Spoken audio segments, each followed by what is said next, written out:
Are you choosing to live in ignorance, not knowing the answers to questions, or are you choosing to pay the price that it takes to know them for yourself? You're listening to Finding God with James, where we look at different religious perspectives so that we can come closer to God. And today we're going to be talking about at what point does faith become knowledge?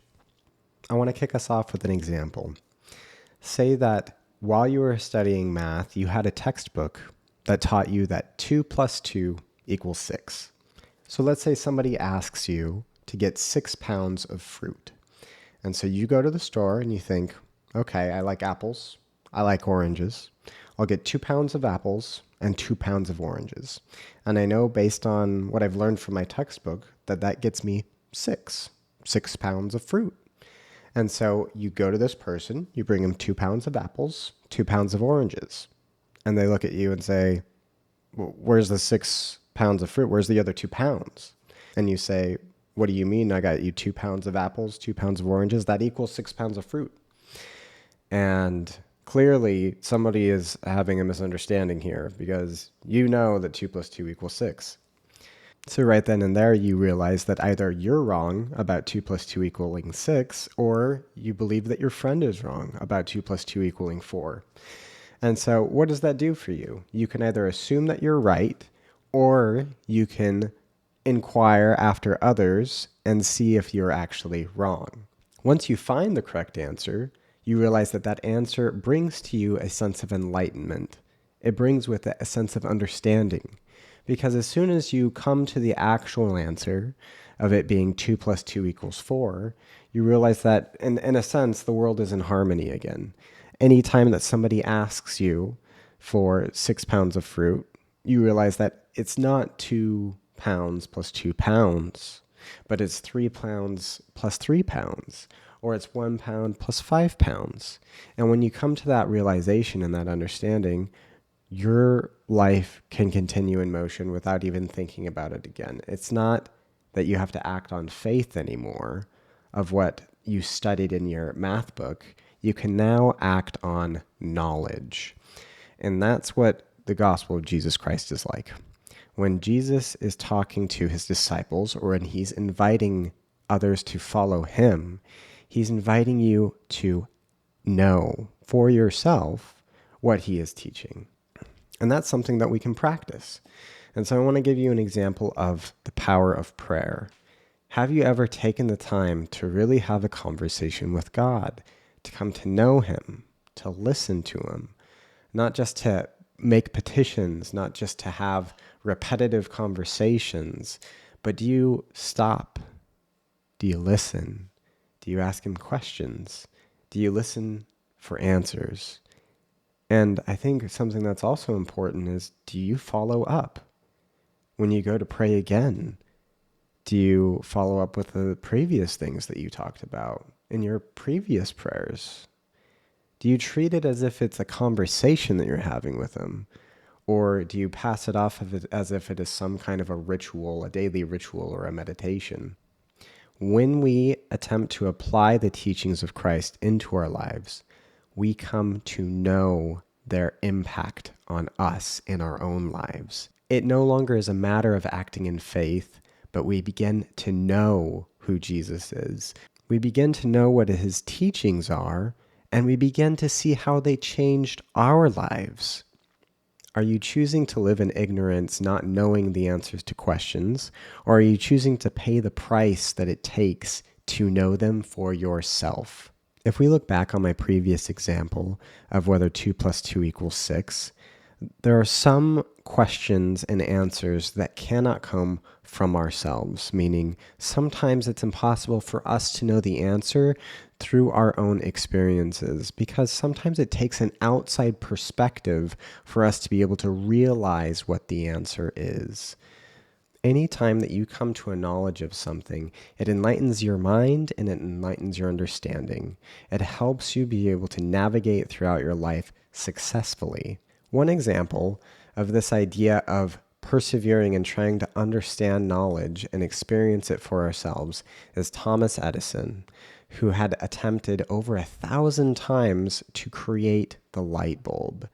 Thomas Edison saw it as not having failed over 1,000 times, but having found over 1,000 ways not to do something.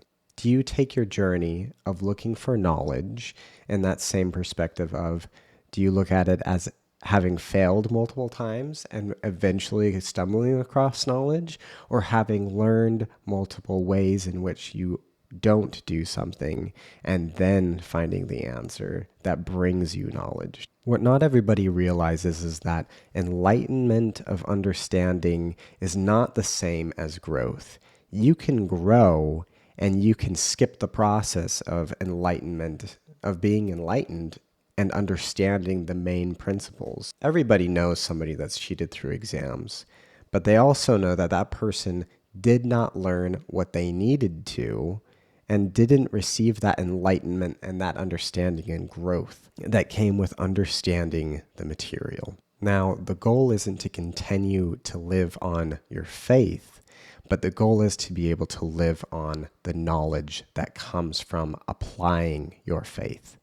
And so if you're always believing on faith that prayer is something that is good for you, or prayer brings you closer to God, and you're believing on that on the basis of you've heard it from everybody else, maybe you've tried it yourself, but you haven't personally experienced the change that comes from knowing something or from becoming something greater from it, then you are still choosing to live on faith instead of your knowledge.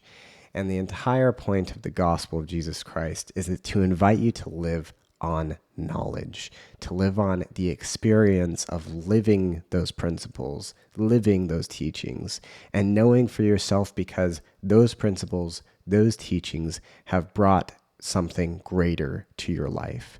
It has enlightened your mind. It has enlightened your understanding. It has brought you peace into your life.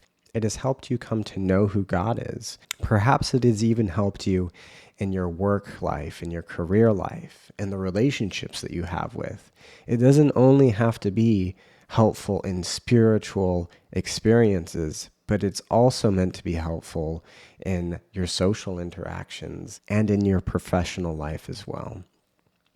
I've known for myself an instance of where I found prayer to be beneficial to me. And I remember I was driving to the airport and I received this distinct impression that I felt like I was in the speeding lane and I felt like I needed to move over.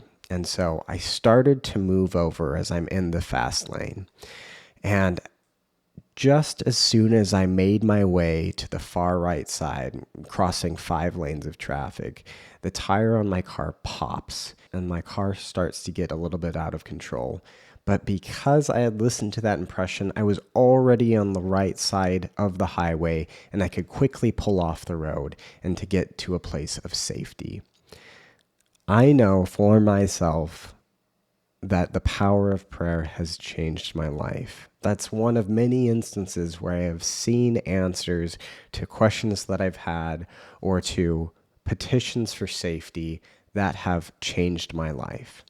And you might ask, what about all the people that have prayed for safety and they've ended up losing their lives despite that?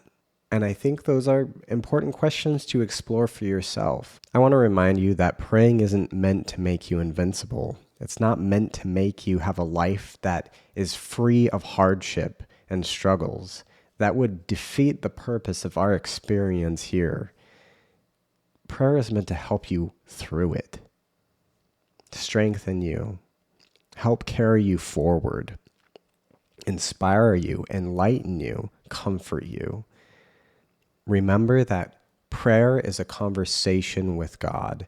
It's not a demand for something to go your way.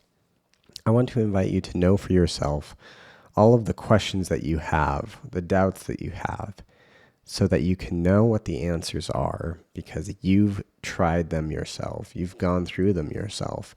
You've experienced them, and so you know how to face them. It's crazy to think about, but everything that you've come to know becomes second nature.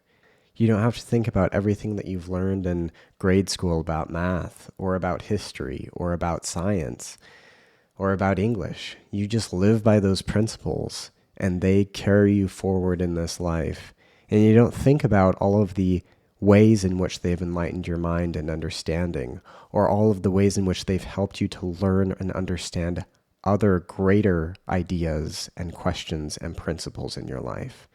But they have become knowledge for you. So with that, keep having faith that you can obtain more knowledge, that you can come to greater understandings than this, and that will only help you realize things even bigger than that which you've already known.